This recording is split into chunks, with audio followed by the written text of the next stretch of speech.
أعزائي، سلام الله عليكم ورحمة الله تعالى وبركاته. لقد ارتأيت أن أقدم لكم في بعض من الصور الجميلة من ذكريات الزمن الجميل، هدوء، بساطة واطمئنان وراحة كاملة متكاملة.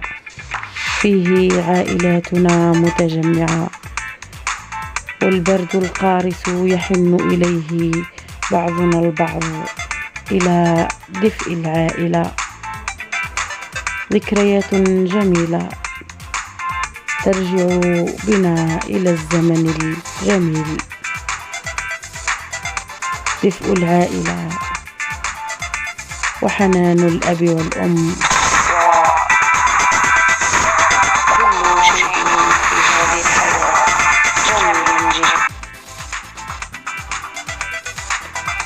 وما ارتأى إلي أن أقول هناك فرق شاسع بين الحياة الجميلة، الزمن الجميل، وهذه الحياة المعاصرة. دمتم في رعاية الله وحفظه. سلام والسلام عليكم ورحمة الله.